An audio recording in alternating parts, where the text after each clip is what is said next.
2001, when we saw Halo, my friends and I, we were like, ooh. It's crashing, it's buggy, sounds terrible. It seemed like Microsoft bit off more than they could chew.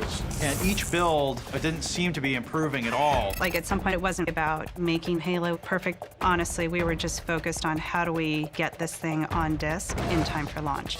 There was an incredible pressure on Halo. This is our lead title, and this is what we've got? If this thing fails, it would all be for nothing. Xbox was finished. There's a new contender in the video game wars. Xbox is going to be the future. Truly the future of video games. Xbox. Taking over the living room. Limitless, connected digital entertainment. You guys never understood. The company is going to face fierce competition. Sniper! It's a ticking time bomb. Makes me very nervous to actually play this for you. Xbox getting a major overhaul. A bold vision for the future of gaming. Xbox!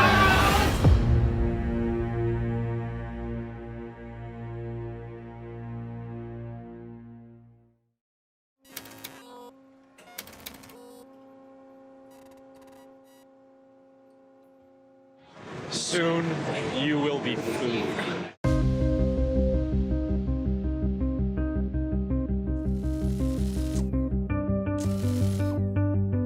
On Halo, we were doing the thing that people weren't quite sure would even work on a console, a first-person shooter, and the frame rate was terrible. Come on, make my day! All of a sudden, we were in a new area, console games, and what do we know about console games? I had only heard things about, it's not very good, really. Bungie may be a good studio, may be a fine studio, but the game wasn't really being received that well. We're gonna make it, aren't we, sir? With Halo and Xbox's fates intertwined, something drastic had to be done to get the game right. So, in a last-ditch effort, Ed Freeze and Bungie essentially put the development team under arrest. Ed Freeze had put Halo behind the curtain and won't let anybody see it. Won't let anybody talk to the Bungie team. He's like, you guys seal yourself off, literally and metaphorically, and deliver a great game. Like, our doors, I don't even think Ed could get into some of the Bungie doors. I kept saying, hey, Ed, when can I play Halo? And he goes, well, not yet. When we only had a couple more months before we had to get this thing into boxes. Good to see you, Master Chief. Things aren't going well. We had to stand up a complete game that was performant on new hardware. We had to create a compelling story with characters. We had to cut levels, take shortcuts, just a mad rush of long days, sleeping under desks, full-on old school crunch to get this game done. There it is. The one positive thing that comes out of crunch is ideation and invention and polish. Ultimately, that was one of the things that Bungie took very, very seriously, was polish. For us at Bungie, this was a passionate effort to make the best game possible. But when you show up as Microsoft, you are open to a whole different level of criticism. Yeah, that's cool. All right! And Halo had the burden of showing up excellent in all ways.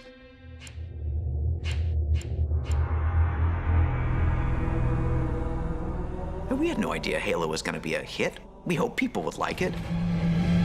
Here we go. Hold it up! But the rubber hits the road when you meet the gamer for real.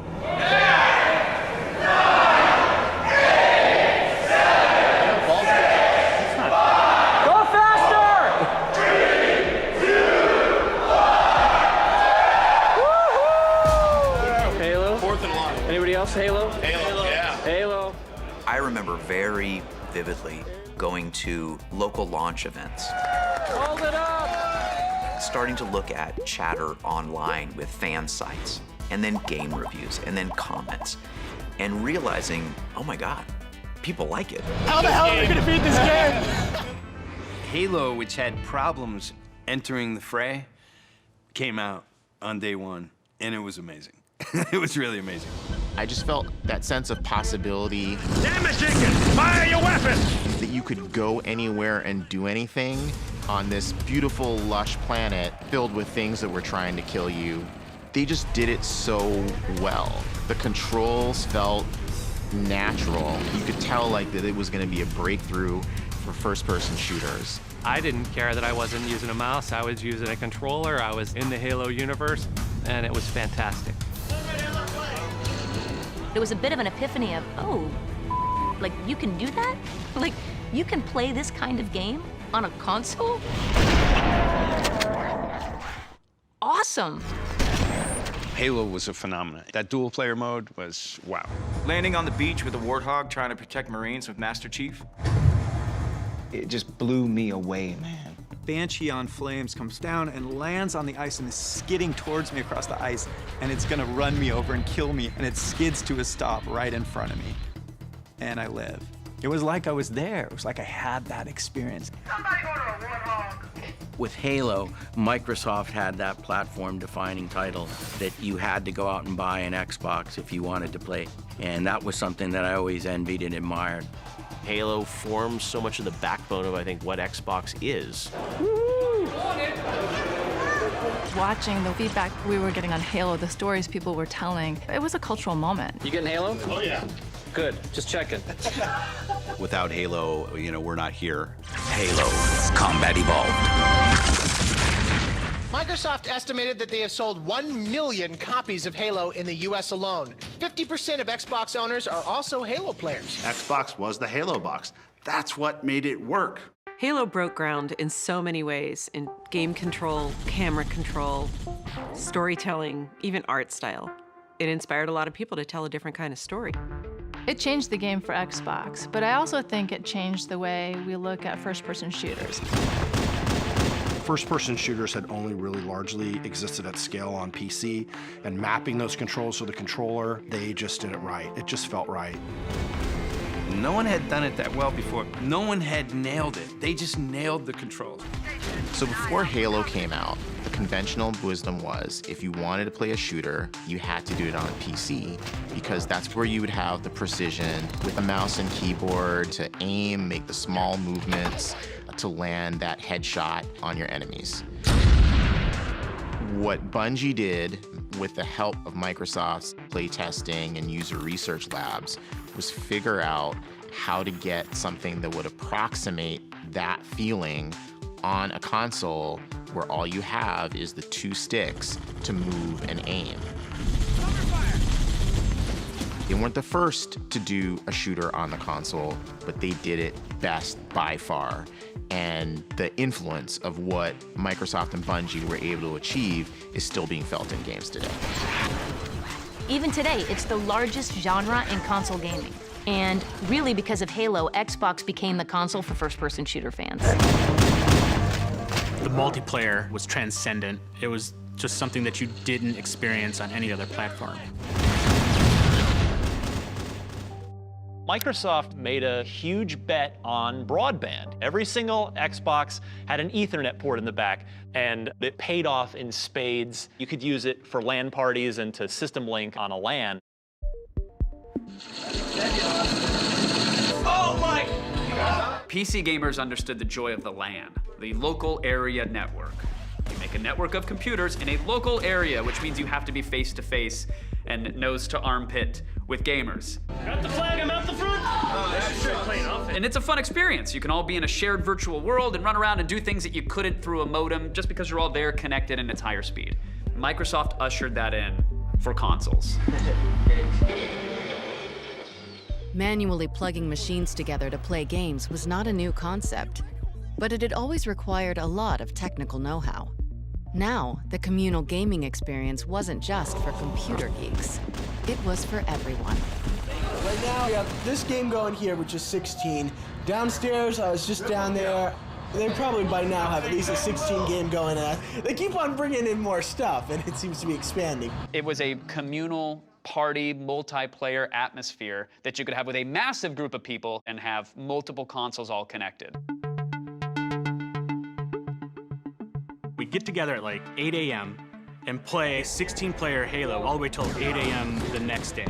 I remember running an Ethernet cable up the stairs so I could have a friend bring his over and play. I'd go to my buddy's house, and we're on 2 different floors. We're in 4 different rooms, because screen looking's a thing. Man, the fights were legendary. You looked at my screen. No, I didn't. Yes, you did. I can't. I can't see your screen. We'd make a little flyer at work, like Halo LAN party this Saturday, bring an Xbox, bring a controller, bring a TV. That changed everything about my social life for probably 10 years. And these, by the way, weren't small TVs. These were the big cathode ray TVs that you had to find a way to be able to use. I had a heavy-ass TV. Flat screens weren't around back then. You got it? Yep. So I bought a PT Cruiser just so I could get my TV around and my Xbox. That was a fashion statement to have an Xbox in the car back in the days with that big screen. Give me a second, Your foot, your foot. I know that's a foot. Ouch. I remember playing nonstop and sitting there in my own puddle of sweat. The minute you stepped into a multiplayer match on Halo, time just disappeared. You just got sucked in, and we would play all night long. It provided me an experience I had never had on a console before, period. Halo was a runaway hit that had spawned its own social scene, putting Microsoft in the big leagues with Sony and Nintendo for the first time. But the team wasn't done. They saw a way to take those multi-room raucous LAN parties and make them global. Sniper, sniper! The initial concept for Xbox Live was one of those magical ideas. So it gets to go in a special folder that I call epic pitches, because they're pitches that, even though they were in their infancy, they planted a seed of ideas that turned into something that had an impact on the entire industry, maybe an impact on global culture. We built an Ethernet port in every unit, and the idea is now we can actually have a networked community of gamers from living room to living room around the world, no matter what language you speak, no matter where you are in the world, and we can all be part of one bigger community. And that vision was like, awesome. There definitely was some skepticism about the idea of playing multiplayer games over the internet. When we were scrambling to get Xbox done, Xbox Live is like a vague fog in everybody's head. Nobody knew how that was going to work and whether it was going to be a good ecosystem and whether the quality would ever be there. And it became a huge point of tension in terms of how it was designed and how it was going to work. But we're going to do it.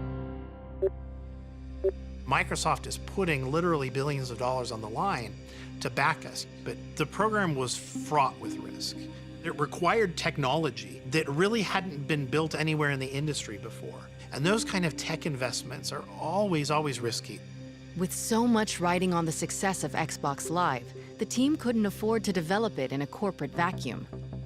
If they wanted to deliver a gaming experience unlike any other, they needed gamers to tell them exactly what they wanted. We went out and talked to a whole bunch of gamers around the United States. One of the things that came back was that voice communications was going to be imperative. You know, it is a good day to die, cheesemaker. Nobody wanted to sit there and text with a typewriter, just taking out their buddies. First thing was you had to get this starter kit. It had a headset in it. It's like, You were talking about console gaming. What are you supposed to do with a headset? The Xbox Communicator. It lets you talk to other gamers while you're playing. This broke down the barriers of how you could speak. You simply banged on your headset and you could talk to anybody in the world that was on the platform.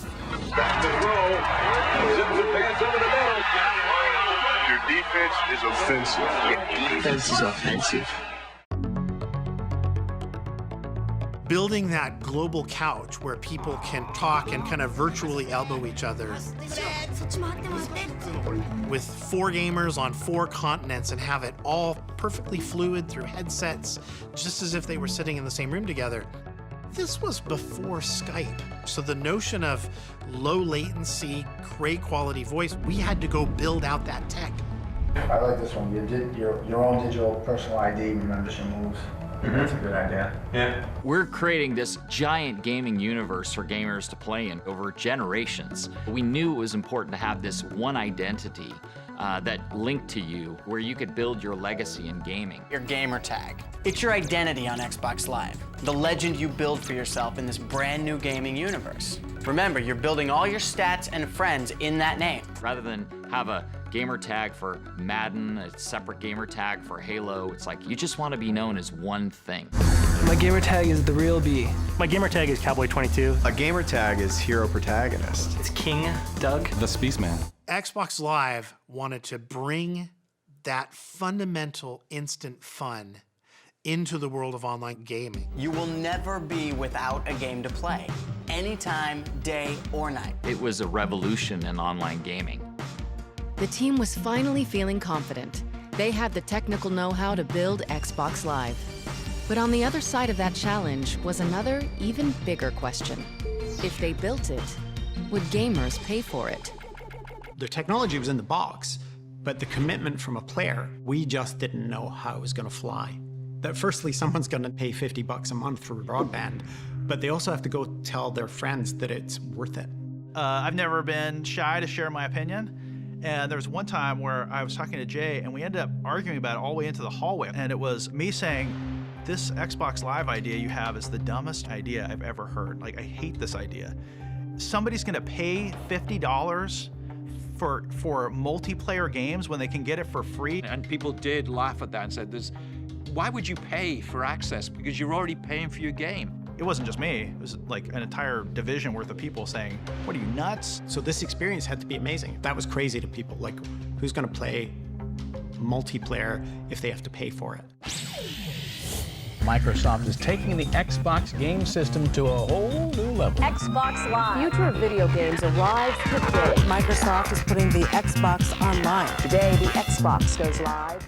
Manning is at his home in Indianapolis, Hasselbeck at his in Seattle, and they're about to play each other in a video game using the Microsoft Xbox console. Oh, sit down.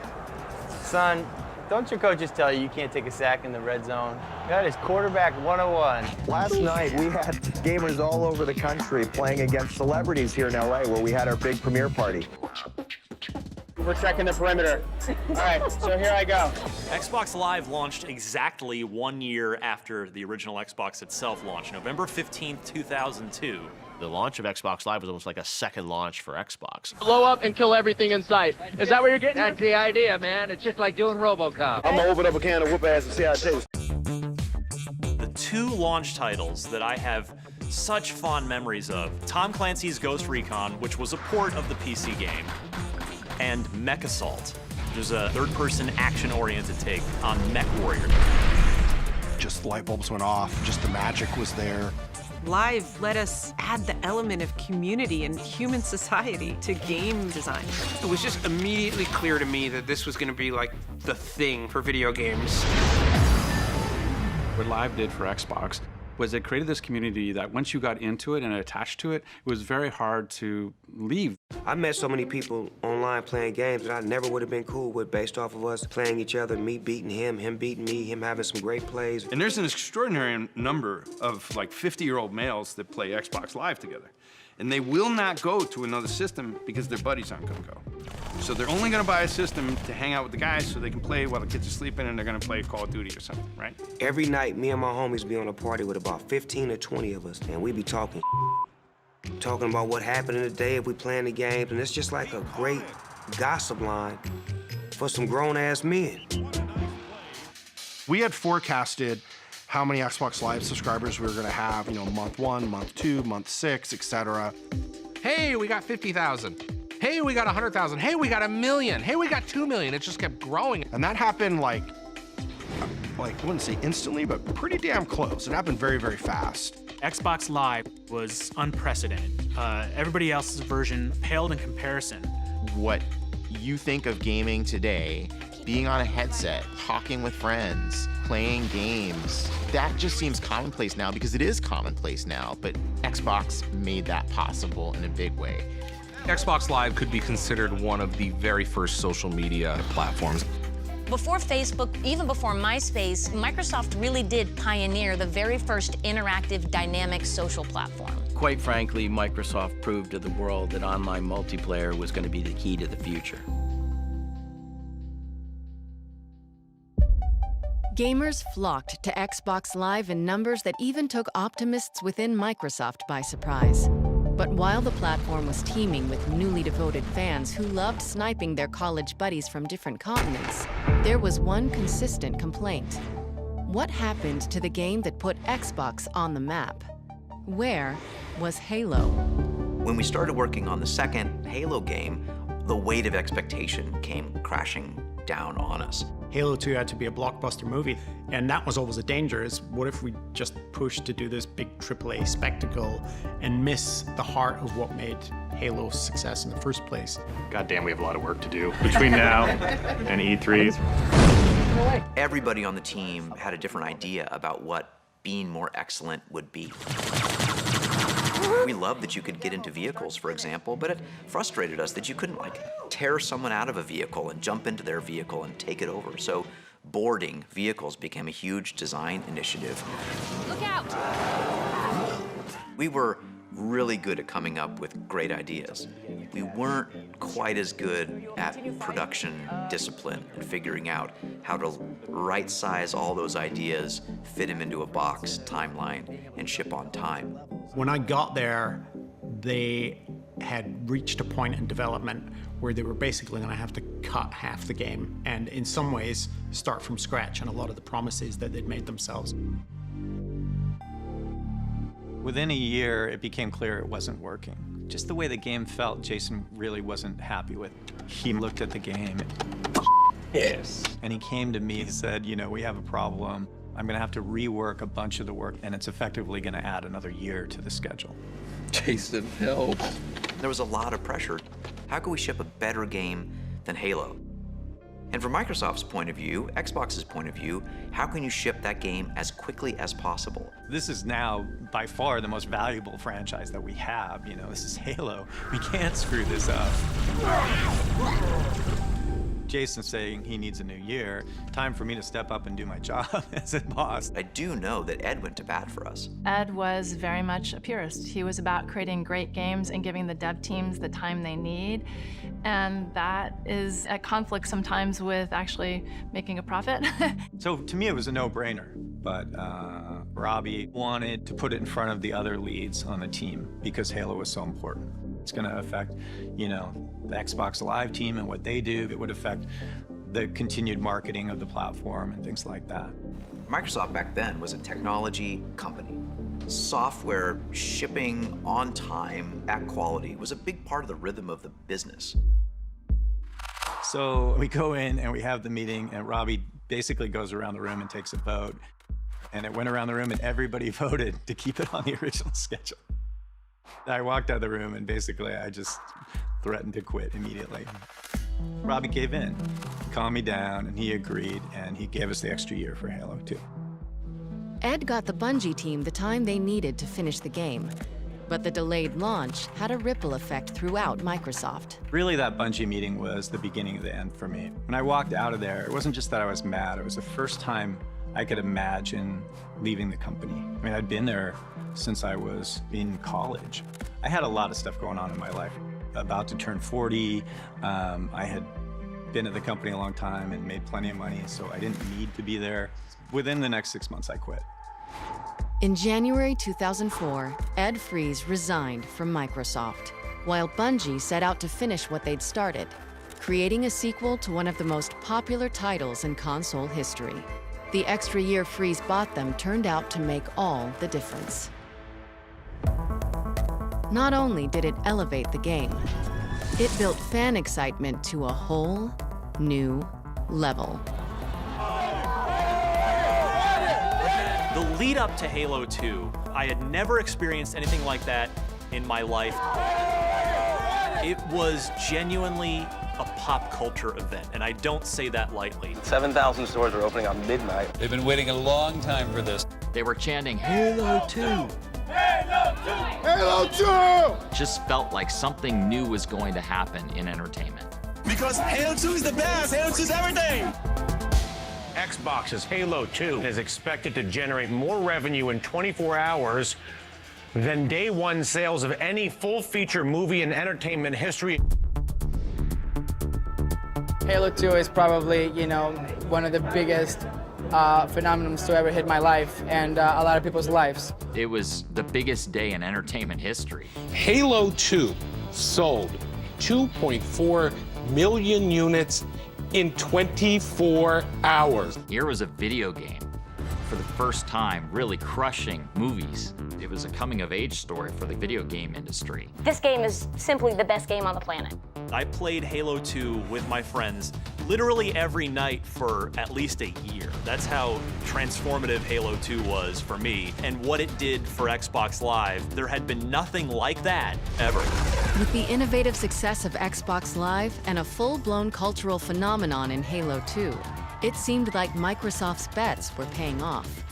Xbox was even surpassing Nintendo in US sales.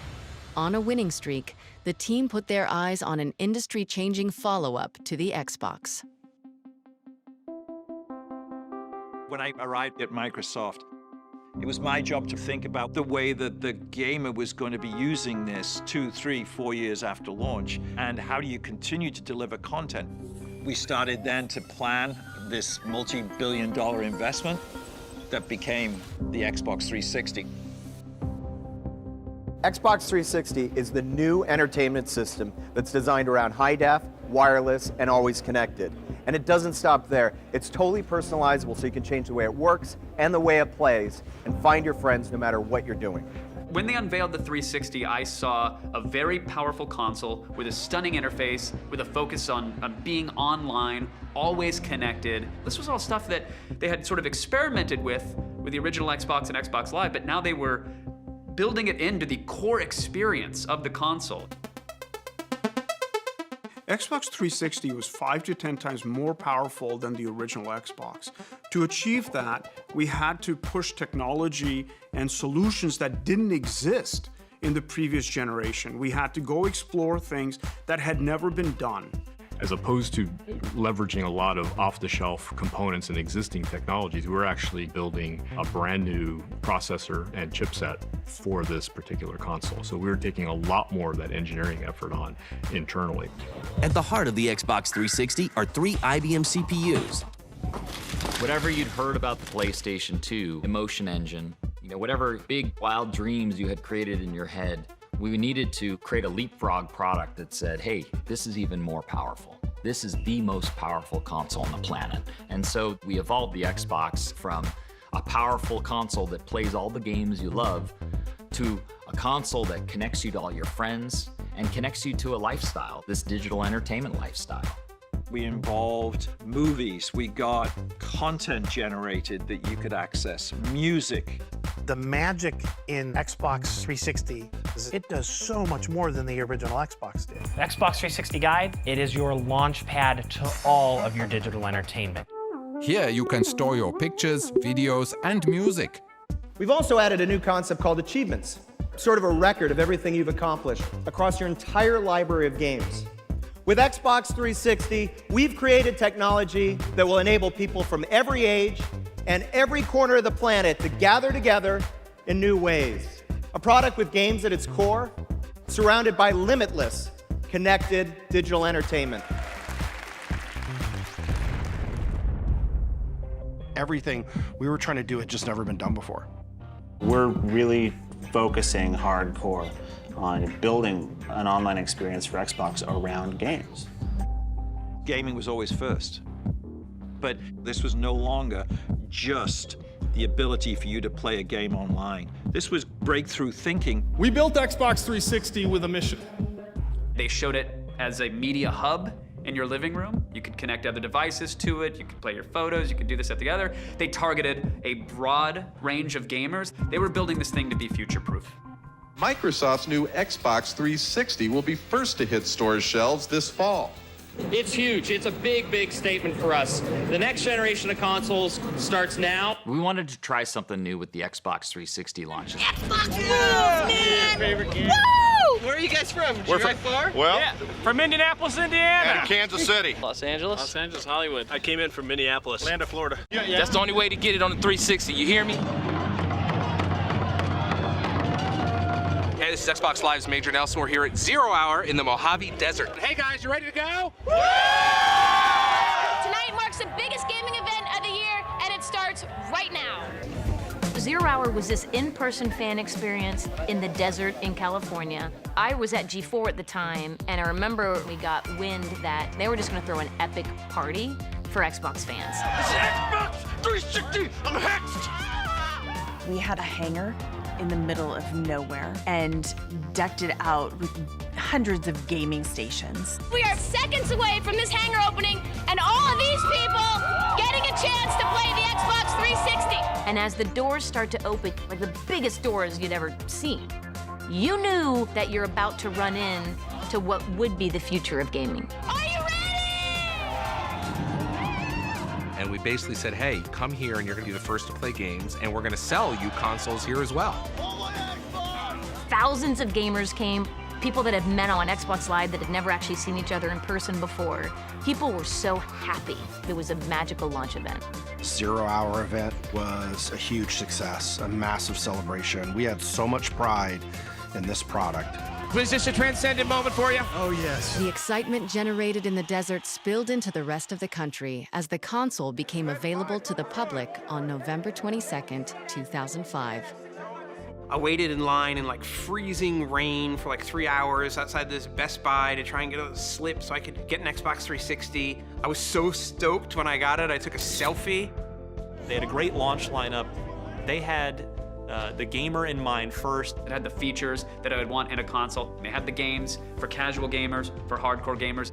The Xbox 360 marketplace was where you could buy digital games. Sure, you had Steam and people could do it on PC, but this was a managed, curated portfolio, much like as an app store today. And we were one of the first ones to have it. I start downloading games and I download Joust, Robotron, and Defender, and like, all of a sudden everybody's having fun because these games are amazing. And I'm like, okay, we were sitting here at grandma's house and we were bored, and I just got on the internet and downloaded games, and now we're playing video games and having fun. This is the future. This is the greatest thing in history, and this is what this console transition is about. I can view my profile so I can see, what games I've got, and it's got the whole achievements thing here as well. It was the first console with achievements. We take that for granted now, but all the little bonus points and your gamer score and your rating. You achieved something in the game, and that something is whatever the developer decided. Hey, did you scale this mountain? Did you open this door? Did you find this thing? Somebody can play through the game, but if you wanted to really complete it, you had to get every achievement. Let's kick some ass. I've got 148,000 gamer score. People are like, what is that? Why do you care? Because it's something that reminds me of all the time that I've had, all the games that I've played, all I feel like I've accomplished something. They had an incredible console that was built for always online, always ready, with a stunning interface that ran on top of everything, and they came out guns blazing. We had low price, with high def, with great games, and a product that was great. And so we felt we had a chance that generation. Yeah, we were riding high, we were celebrating, morale was extremely high. They had arrived. They had to gain the trust of developers, they had to make a statement with the gamers, they had to show that they belonged at this party, and the 360 was a beautiful iteration of all the lessons that they had learned with the original Xbox. I think 360 was finally that moment that Jay and Seamus and everyone, dreamed of. Gamers were looking to see whether we would get it right this time, and we thought that we did. We needed to be seen as the start of the next generation, and this all needed to come together flawlessly. Unfortunately, that's not quite what happened.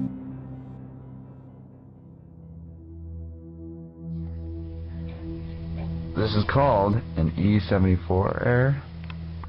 Contact Xbox customer support. It was in the forums, and I started to notice that something wasn't right. I think there's something going on here. The criticisms that we're reading about are coming from the games press, who are hearing from gamers who are saying, I'm having a problem with my box. You feel the top of the Xbox, it's pretty hot. We can hear retailers starting to say, there's an issue here. With 360, Microsoft had built something amazing and special, but this problem was something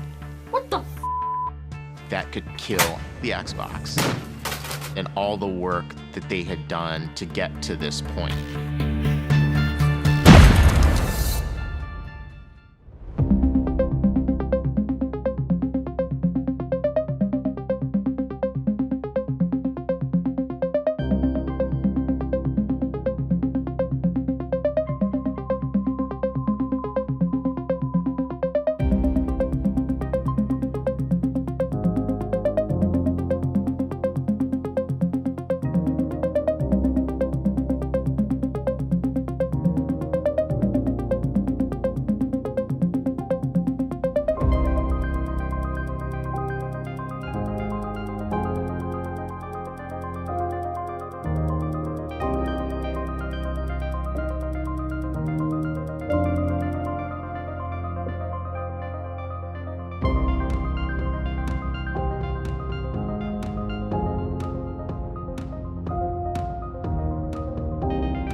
He hails from Indonesia. He's home break Uluwatu.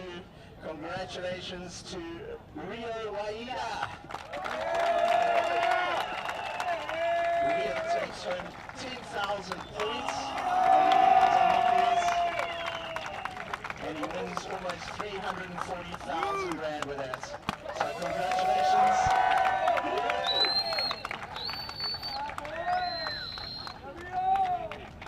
If someone wants to take the trophy there, we can get a few.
Australians making it through to our final. It was great to have such a big field of ladies internationally surfing here. The level of surfing was great to see.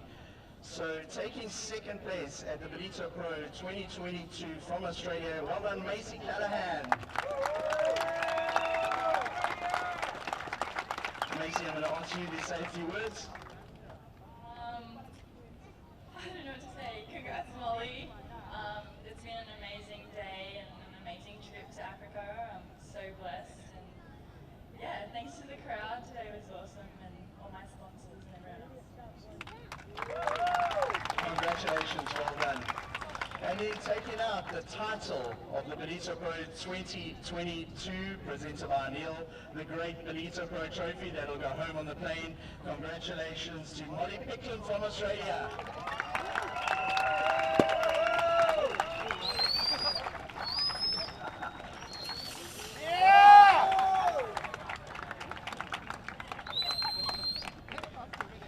Molly takes home 10,000 points on the Challenger Series and almost 340,000 Rand for a win.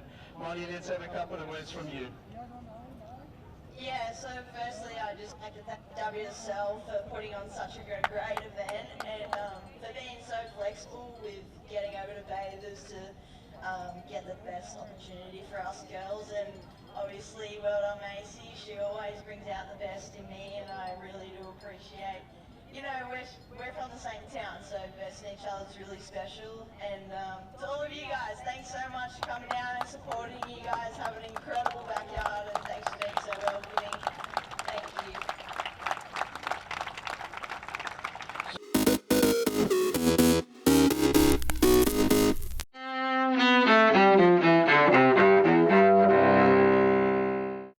July 14th, 1789.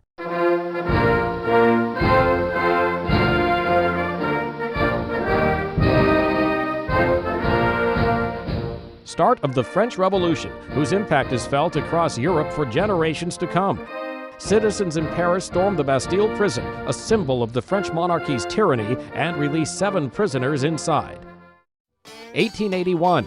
Well, this is how Billy the Kid met his fame. William H. Bonney Jr., the outlaw known as Billy the Kid, is shot and killed by Sheriff Pat Garrett in Fort Sumter, New Mexico. 1966. Richard Speck murders 8 student nurses in a Chicago dormitory. He spends the rest of his life behind bars, dying in prison more than 25 years later. 1965. NASA's Mariner 4 space probe flies by Mars, sending back the first pictures of the red planet's surface. and 1912. This land is your land, and this land is my land, from the California to the New York Island. Woody Guthrie, the folk music legend whose songs include This Land Is Your Land, is born in Okemah, Oklahoma. Today in history, July 14th, Mike Gracia, The Associated Press.